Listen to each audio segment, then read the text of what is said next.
My name is Daryl Bennett, and I am 36 years old. The smell of turkey and stuffing filled my parents' dining room as our entire family gathered around the table in our home just outside Charlotte, North Carolina. My mother had outdone herself this year.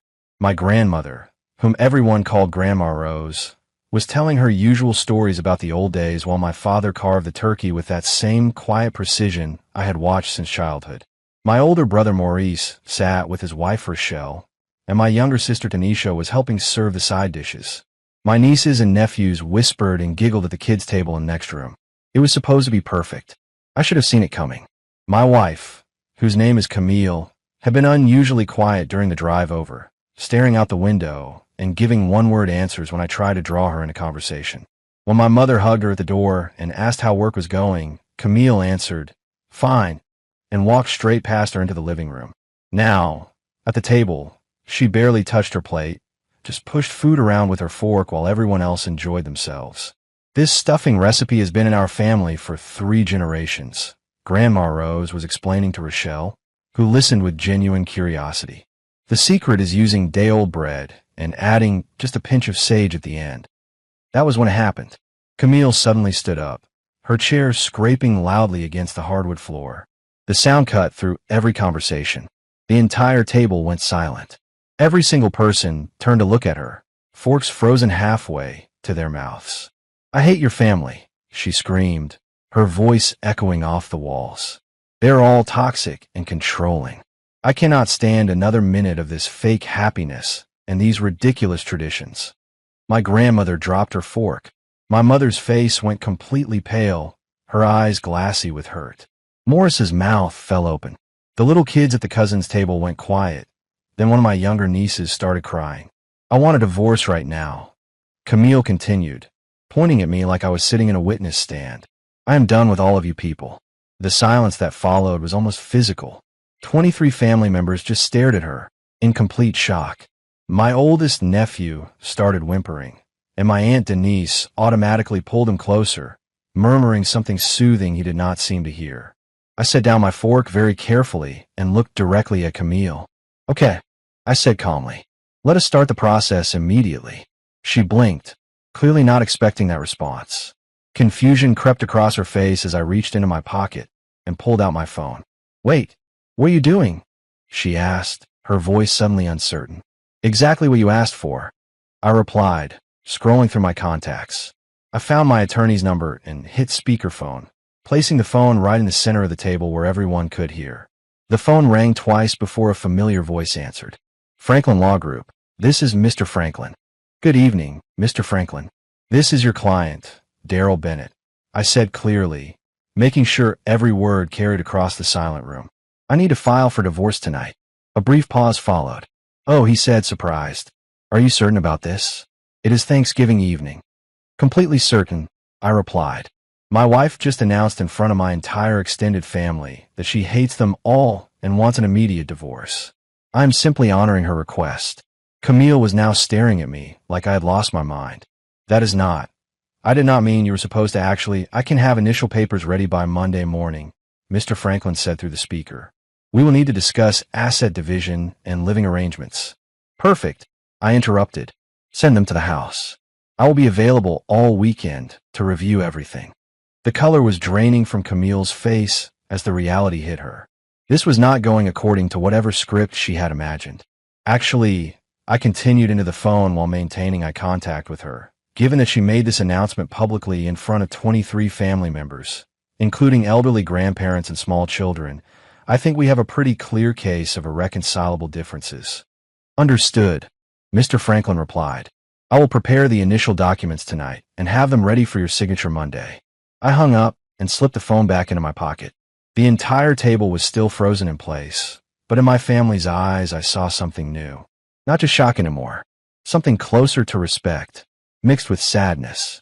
"Well," I said, picking up my fork again as calmly as I could manage. "Who wants seconds on turkey?" Inside, my heart pounded, but my voice stayed steady. Looking back now, I should have acted months earlier. The signs were all there, but I kept hoping things would improve.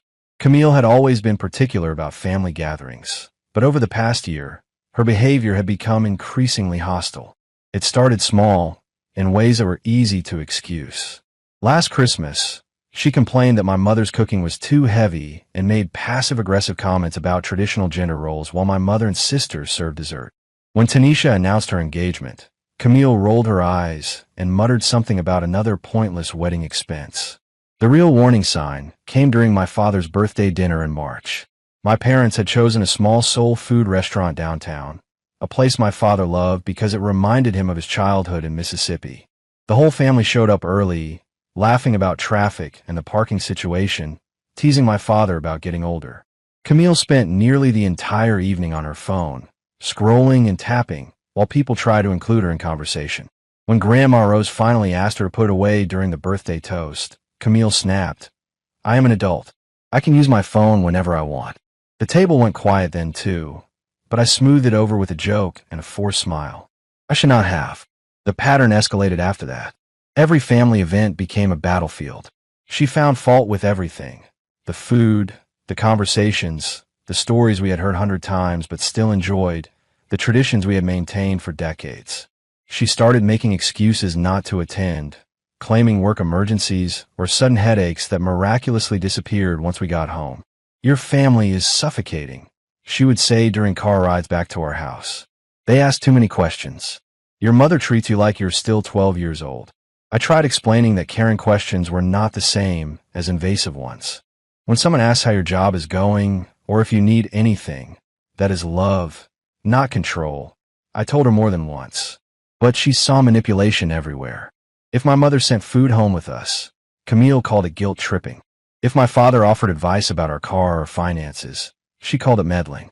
If Grandma Rose told a story about how my parents had met, Camille sighed loudly and checked her phone. The breaking point should have been my nephew Zion's baptism 2 months before Thanksgiving. The church was full of family and friends. After the service, everyone gathered in the fellowship hall where my mother and aunts had set up tables with homemade food. While everyone else celebrated this milestone, Camille sat in the corner flipping through her phone and complaining quietly about meaningless religious ceremonies. When Maurice asked her to be in a family photo, she refused outright. "I'm not part of this circus," she said loudly enough for several people to hear. I pulled her aside afterward, my jaw tight with embarrassment. "These people have welcomed you for 5 years," I said quietly but firmly. "The least you can do is show basic respect." "Respect?" She laughed bitterly. "They do not respect me. Your mother still asks when we are having children as if it is any of her business. Your father gives unsolicited advice about everything. And your grandmother acts like some wise oracle when she is just an elderly woman with outdated opinions. That conversation should have ended differently. I should have told her then that if she could not treat my family with basic courtesy, we had a fundamental problem. Instead, I tried harder to make things work. I started attending events alone, making excuses for her absence. "She is not feeling well," I would say, or "she has a work deadline," or "she had a previous commitment." My family was too polite to press, but I caught the concerned looks my parents exchanged behind my back. Last month, my mother finally addressed it during our weekly phone call. "Son, is everything all right at home?" she asked gently. "We barely see Camille anymore, and when we do, she seems unhappy." I gave her the standard deflection about stress and busy schedules, about Camille's workload and my own, but my mother was not buying it. "We love you both," she said carefully. "But if someone consistently finds fault with people who care about them, that says more about their character than ours." She was right, of course. My family was not perfect, but they were genuine. They celebrated successes, supported each other through difficulties, and maintained connections across generations. They called on birthdays, sent food when you were sick, and showed up when life fell apart. What Camille called controlling, many people would have called caring. I knew that. I just did not want to admit what it meant. The final straw came 3 weeks before Thanksgiving. We were sitting at our kitchen table, bills spread out between us, when she announced that she did not want to attend Thanksgiving dinner at my parents' house. "Your family is emotionally exhausting," she said. "I need to protect my mental health." "Fine," I told her, tired of arguing. "I will go alone. I will tell them you are not feeling well." "No," she said quickly. "That will make me look bad. I will come, but do not expect me to pretend everything is wonderful." She looked me straight in the eye when she said it. I should have recognized that as the threat it was. Instead, I clung to hope. I told myself she would get through one dinner without creating drama. I actually believed she might surprise me by acting like an adult for a few hours. Standing in my parents' kitchen that Thanksgiving morning, helping my mother prepare vegetables, I felt a surprising sense of optimism. The house smelled like home, onions sautéing in butter, sweet potatoes baking, cornbread cooling on the counter. Family members arrived with covered dishes and laughter, the volume rising with every new person who walked through the door. My father checked the game on television in the living room. Uncles debated football, and my younger cousins chased each other down the hallway. I thought, maybe this year will be different. I was wrong. Camille's explosion at the dinner table had not been spontaneous. Not really. It had been building for months. She had been collecting grievances, writing her own script about my controlling family and her brave stand. She wanted this moment. She wanted to break something in a public way, to put me in a position where I would be forced to choose. What she did not expect was my response. She wanted to fight. She wanted me to beg, to choose between her and my family, to prove my devotion by defending her unreasonable behavior. She expected the same script as every other argument we had ever had, the one where she made explosive statements, threatened to leave, and I calmed things down by apologizing for things that were not my fault. But something had shifted in me over those months of watching her treat the people I loved with contempt. You can only enable bad behavior for so long before you become complicit in it. When she screamed about wanting a divorce, she thought she was playing her ace card, the ultimate threat, the thing that would make me panic and cave. Instead, I called her bluff. The silence stretched for what felt like minutes after I hung up the phone with Mr. Franklin. Camille stood there frozen, clearly processing that her grand, dramatic moment had backfired. Meanwhile, 23 pairs of eyes watched this unfold like a slow-motion car accident. My father was the first to break the tension. He cleared his throat softly, picked up the carving knife again, and resumed slicing turkey like we had simply paused for a commercial break. "Maurice, pass your plate down here," he said in a normal tone. "This bird is not going to serve itself." That simple action seemed to wake everyone up. Conversations gradually resumed, though much quieter than before. My mother started refilling water glasses with slightly shaky hands, and Grandma Rose continued her story about the stuffing recipe, her voice a little more measured but steady. Camille finally sat down, but she looked completely lost, as if someone had snatched the script out of her hands. She kept glancing at me, then at my pocket where my phone had gone, then back at me, as though waiting for me to suddenly panic and take it all back. "You cannot be serious," she whispered, leaning toward me so only the closest few could hear. "You just humiliated me in front of your entire family." I took a bite of mashed potatoes before responding. "I did not humiliate you," I said quietly. "You humiliated yourself. I just responded appropriately to your request." "That was not a request," she hissed. "I was upset. You screamed that you hated my family and demanded an immediate divorce in front of grandparents, siblings, and children," I said, cutting my turkey with deliberate care. "Those were your exact words. I am simply honoring them." She looked around the table desperately, but nobody was coming to her rescue. Maurice was deliberately focused on his plate, his jaw tight. Tanisha was helping my Aunt Denise calm the kids, who were still unsettled. My parents were maintaining polite conversation with my cousins, doing their best to hold the gathering together. "You're supposed to fight for our marriage," Camille whispered. "You're just going to let it go like this." I set down my fork and looked at her directly. "Fight for what exactly?" I asked. "You just told everyone here that you hate the people I love most. You have spent months treating my family like they are beneath you. What exactly am I supposed to fight for?" "We can go to counseling," she insisted. "We can work through this." "Work through what?" I asked. "Your contempt for my family? Your disrespect for people who have done nothing but welcome you? Some things cannot be fixed with counseling." My grandmother suddenly spoke up from across the table. "Young lady," Grandma Rose said in that gentle but firm tone she had perfected over 86 years, "in all my decades, I have never seen someone be so deliberately cruel at a family gathering. We have tried nothing but kindness with you." Camille's face flushed red. "I do not need a lecture from someone who does not understand modern relationships," she snapped. The entire table went silent again. "In our family, you did not disrespect Grandma Rose. Not in this house, not anywhere. My father slowly placed his napkin on the table and looked across at Camille. "If you have any sense," he said in a voice I remembered from childhood, the one that meant serious trouble, "you will apologize to my mother. Right now." "I did not owe anyone here an apology," Camille shot back. "You people are impossible to please." That did it. Maurice finally looked up from his plate, his eyes hard in a way I rarely saw. "Impossible to please," he repeated. "We have included you in every holiday, every birthday, every celebration for 5 years. We have listened to your complaints about our traditions, accommodated your dietary preferences, and bent over backward to make you feel welcome. And this is how you repay that kindness."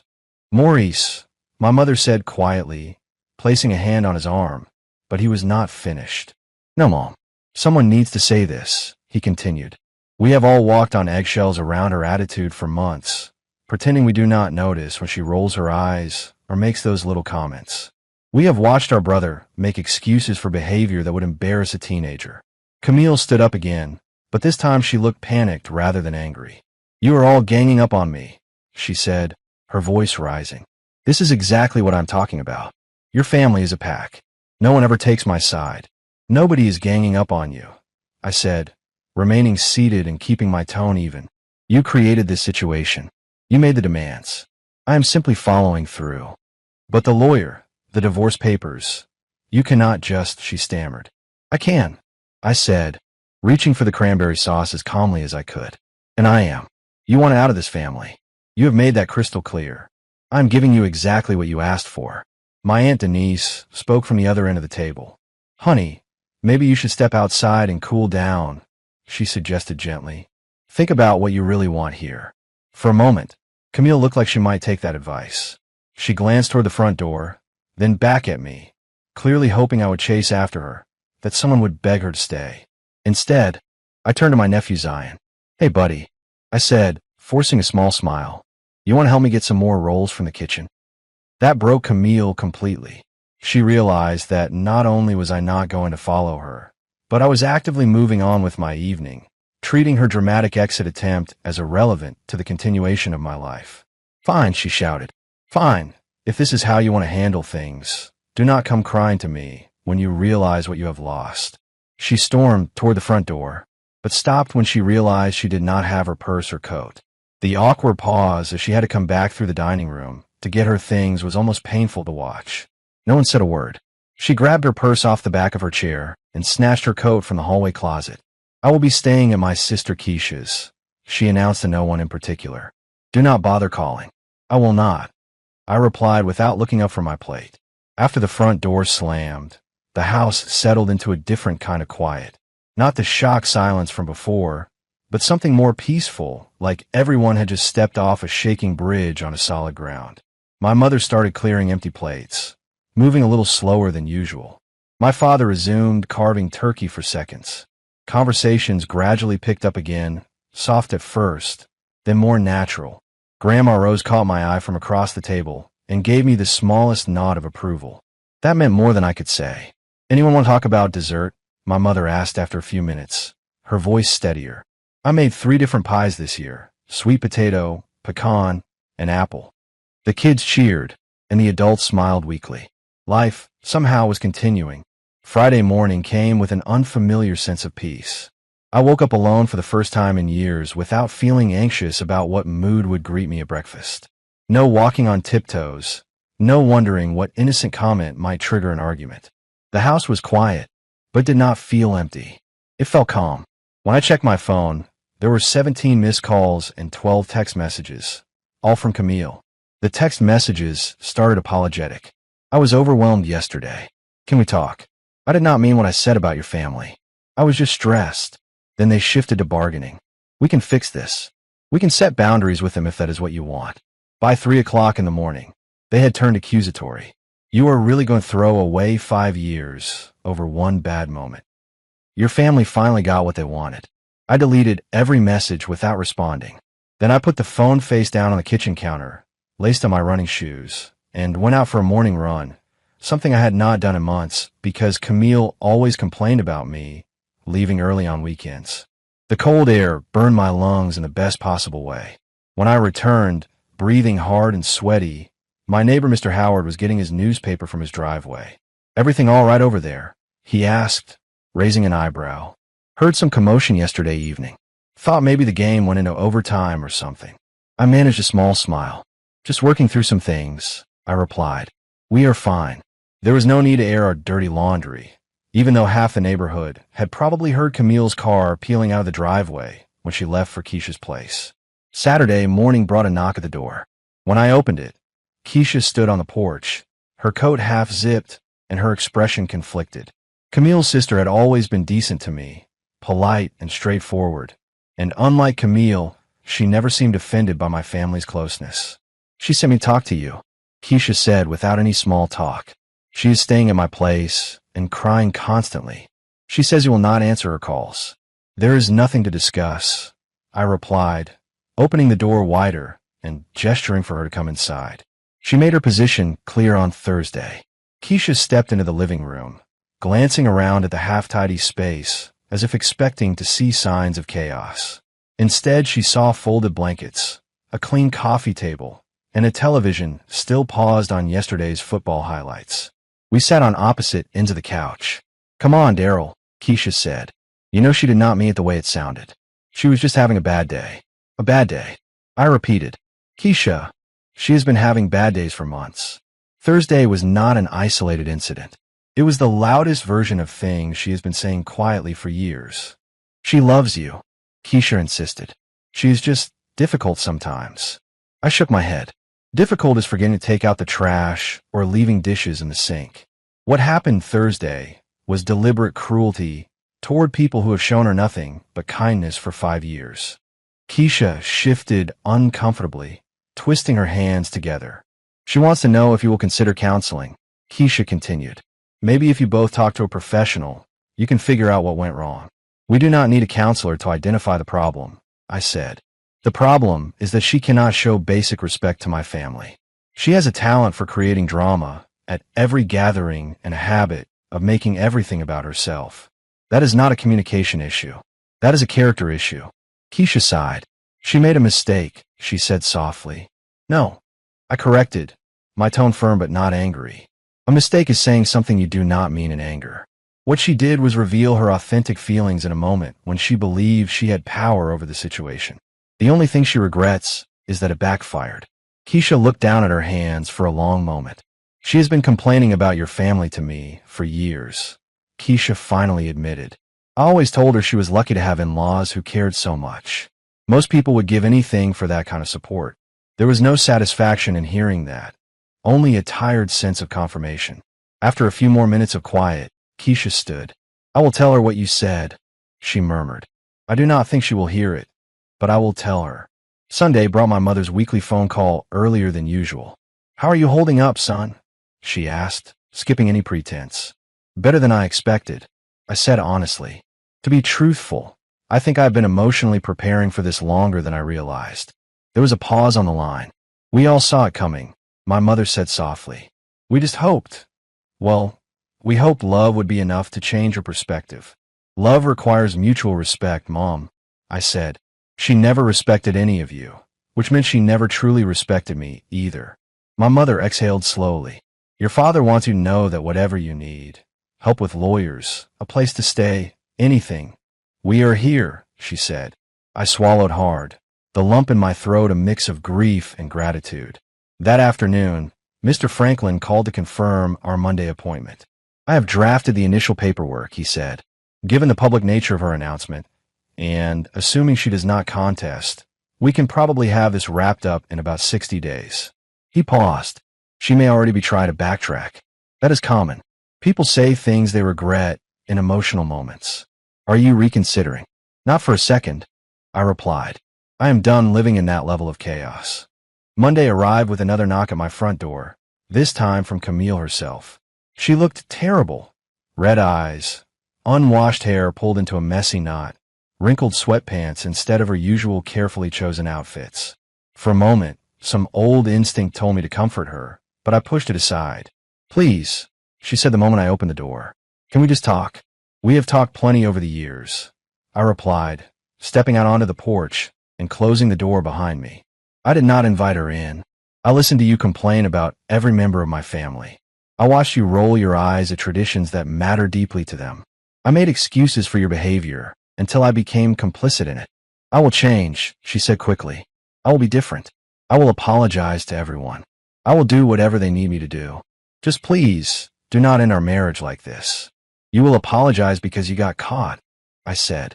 Not because you understand why your behavior was wrong. There's a difference. She flinched at that, then tried a different angle. What about our history together? She asked, her voice breaking. Our plans, the house we were looking at, the vacation we booked for Christmas, the years we have spent building this life. You're just going to throw that away. History does not justify tolerating disrespect, I said. Plans change. The house was never a sure thing anyway, and I can cancel the vacation. Her face crumpled. I do not understand how you can just throw everything away, she whispered. I'm not throwing anything away, I replied. You threw it away on Thanksgiving night when you chose to humiliate people I love in their own home during a family celebration. I'm just accepting your decision. But I love you, she said desperately. I paused, considering how honest to be. No, you do not, I answered finally. You love the idea of me. You love having someone to control, someone who will make excuses for your behavior and shield you for consequences. But you do not love me enough to treat my family with basic human decency. Her shoulders sagged as if I had punched the air out of her. The papers were signed by Wednesday. She did not contest anything at first, probably hoping that cooperation might soften me. It did not. Friends started reaching out as word spread. We heard about you and Camille, they said. We are sorry things did not work out. My response was the same each time. Sometimes people show you who they truly are. I would say, the smart thing is to believe them the first time. 2 weeks after Thanksgiving, the divorce proceedings moved faster than either of us had expected. Camille had initially agreed to everything, but when she realized I was not wavering, her strategy shifted dramatically. I want half of everything, she announced through her newly hired attorney at our next meeting. The house, the savings, the retirement accounts, and spousal support for 3 years. Mr. Franklin did not even blink. Given that your client publicly demanded a divorce in front of multiple witnesses, then voluntarily abandoned the marital home, we have strong grounds to contest these demands, he said calmly. Her lawyer pushed back, talking about emotional distress and irrational behavior. My client was overwhelmed and spoke without thinking, he insisted. Your client spent months displaying contempt for her husband's family before this incident, Mr. Franklin replied. We have witnesses who can testify to a pattern of hostile behavior leading up to her public outburst. That was when things became truly interesting. Camille apparently thought she could salvage her reputation by claiming I had been emotionally distant and that my family had systematically excluded and belittled her. The problem with that narrative was evidence. Text messages between family members showed years of efforts to include her. Screenshots of my mother asking what dishes she preferred, my sister rearranging dates around Camille's schedule, my father offering to help with her car or job search. Photos from events revealed her consistent lack of participation, standing off to the side with her arms folded or absent entirely from group pictures. Most damaging was her own social media, where she had posted complaints about fake family gatherings and suffocating in-laws long before Thanksgiving. Maurice volunteered to provide a written statement. She made it clear from day one that she thought she was better than us, he wrote. We kept hoping she would warm up, but instead she became more distant and more critical. Even Keisha ended up contradicting Camille's story when pressed during a deposition. She complained about his family constantly, Keisha admitted. She said they asked too many questions and had too many opinions. I told her multiple times she was lucky to have in-laws who cared. The turning point came when her attorney discovered the 17 text messages she had sent me after Thanksgiving. Reading them in sequence painted a clear picture. First apologetic, then manipulative, and finally angry when her usual tactics failed. Your client's own words undermine her claims of emotional distress, Mr. Franklin pointed out during one meeting. She went from demanding a divorce to trying to negotiate terms to threatening consequences when she did not get her way. That is calculated behavior, not an emotional breakdown. By early December, Camille's demands had shrunk considerably. No spousal support, a limited claim on retirement accounts, A rushed timeline to vacate the house she had never contributed to financially anyway. But she was not finished trying to manipulate the situation. The week before Christmas, she showed up at my parents' house during our family's cookie baking tradition. My mother answered the door to find Camille on the porch with tears streaming down her face. Inside, the kitchen was full of flour-dusted counters, cooling racks lined with sugar cookies, and my younger cousins arguing about whose turn it was to decorate. My mother stepped onto the porch, closing the door behind her. "Camille," she said, surprised but calm. "What are you doing here?" "I know I messed up," Camille said, voice trembling. "But I love Daryl and I love this family. Can we please find a way to fix this?" My mother studied her for a moment, then opened the door and gestured toward the living room. "Come in for a minute," she said. "We can talk." Not because she believed the performance, she later told me, but because she wanted to give Camille one final chance to show authentic remorse. They sat in the living room while the rest of the family stayed in the kitchen, the sounds of laughter and Christmas music drifting faintly through the doorway. "I've been thinking about that night," my mother began carefully, "and I cannot understand how someone who claims to love us could say such hurtful things in front of the children and grandparents. I was overwhelmed." Camille repeated her familiar excuse. "I felt like I did not fit in, like you all had inside jokes and traditions that excluded me." I just snapped. "Honey, those traditions included you for 5 years," my mother said gently. "We explained every story, taught you every recipe, and invited you into every conversation. You chose to see exclusion where there was only love." Camille tried another approach. "Maybe I could talk to Daryl," she suggested. "Explain how I'm feeling now. If he hears it from me, maybe he will reconsider. I know I crossed a line." "He is not here," my mother replied truthfully. "He is at work. But even if he were, I'm not sure what you could say that would change anything. You revealed your genuine feelings that night. We believe you." When Camille finally left, my mother watched her walk down the driveway, her shoulders hunched against the cold. Then she went back into the kitchen, wiped her hands on a towel, and joined the cookie assembly line as if nothing had happened. That evening, she called me. She came by, my mother said. She tried tears and apologies. I listened, but she seems more desperate than sorry. There is a difference between regret and remorse. She regrets the consequences, but I do not think she understands why her behavior was wrong. 3 days later, Camille attempted one final group manipulation. She sent a handwritten letter to every family member, apologizing for her moment of weakness on Thanksgiving and asking for their help in healing our marriage. She wrote about how alone she felt, how overwhelmed she had been, how deeply she loved me. She suggested that if they could all encourage me to attend counseling, we might be able to rebuild. My grandmother's response was swift and final. She called Camille directly. "Young lady," Grandma Rose said, her voice steady, "I have lived long enough to recognize genuine remorse versus damage control. If you truly understood the hurt you caused, you would not be asking us to convince our son to take you back. You would be working on becoming the kind of person worthy of his love." "But I am working on myself," Camille protested. "I've been reading books, journaling, trying to understand my triggers." "No," Grandma Rose replied firmly. "You are working on getting him back. Those are entirely different things." That was the last real contact my family had with Camille. The divorce was finalized January 15th.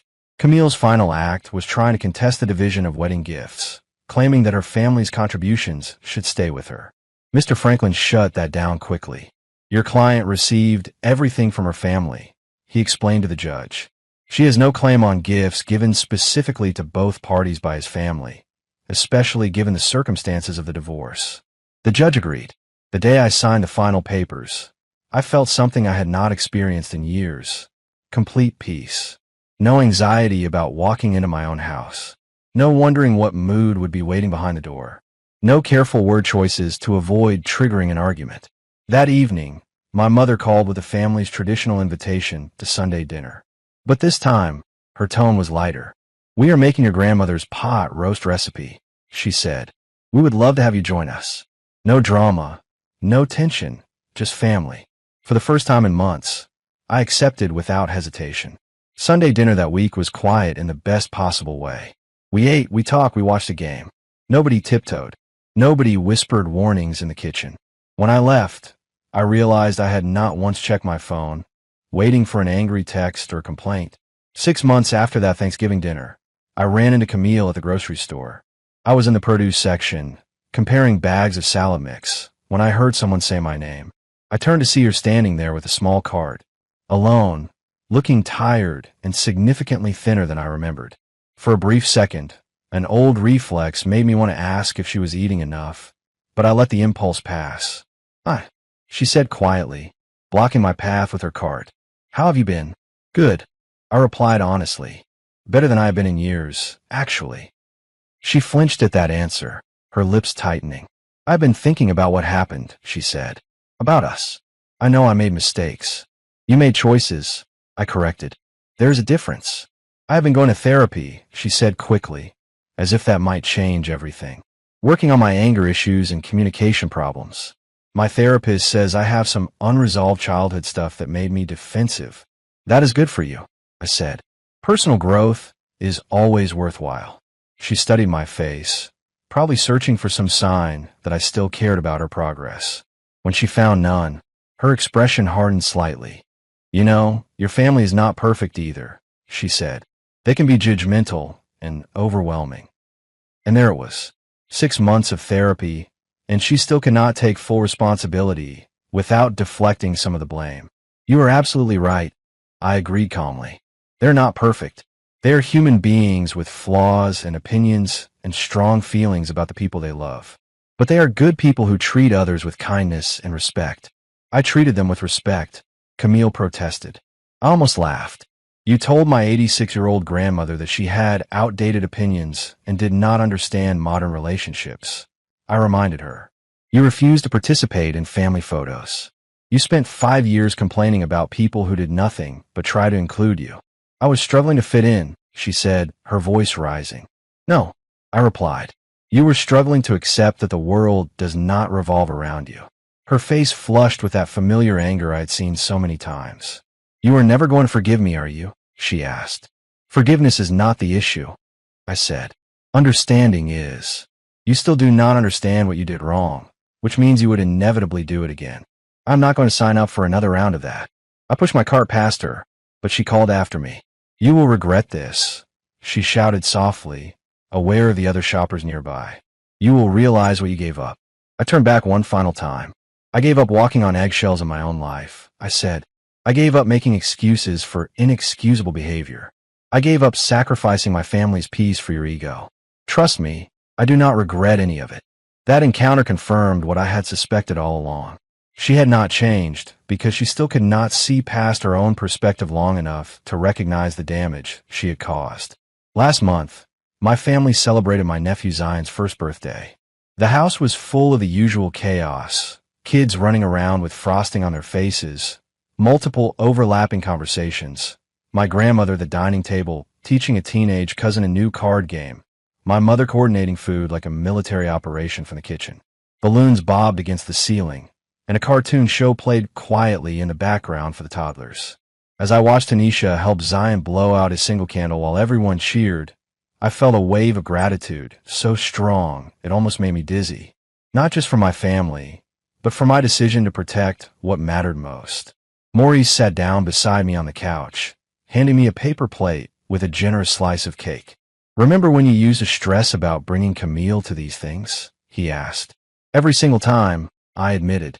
"I would wonder what she would find to criticize, how long before she would want to leave, whether she would say something that would hurt someone's feelings. I spent more time managing her reactions than actually enjoying my family." Maurice nodded, taking a bite of cake. "You seem lighter now," he said. "Different. It is good to see." My phone buzzed with a text message from a college friend I had recently reconnected with. "Still coming to dinner Friday." The message read, "Jasmine is making that pasta dish you liked." Jasmine was a teacher who had been divorced for 3 years. We started as friends, talking about work and family and the strange feeling of starting over in your 30s. But something genuine was developing between us, slowly and naturally. The difference was night and day. She loved hearing stories about my family, asked thoughtful questions about Zion's milestones, and had already volunteered to help with Grandma Rose's 90th birthday party next month. On a video call with Jasmine a few days earlier, My mother had laughed at one of her jokes and later told me, "She seems kind." That simple comment had meant more than any dramatic declaration. "Would not miss it," I texted back. After the birthday party, my parents and I stayed behind to help clean up. We packed away decorations, wrapped leftover cake in foil, and stacked folding chairs against the wall. My father rinsed dishes at the sink, while my mother loaded the dishwasher with the steady rhythm of someone who had hosted thousands of family gatherings. "Have you heard anything about Camille lately?" my father asked casually over the running water. "I ran into her at the grocery store a few months ago," I said. "She is still playing the victim, still blaming everyone else for her problems." My mother shook her head, scraping frosting off a serving knife. "Some people never learn," she said. "We tried so hard with her." "You tried perfectly," I assured them.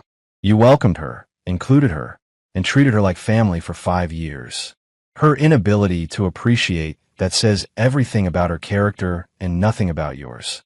My grandmother, who was folding napkins at the table with the precision of a person who took pride in every small task, looked up with a knowing smile.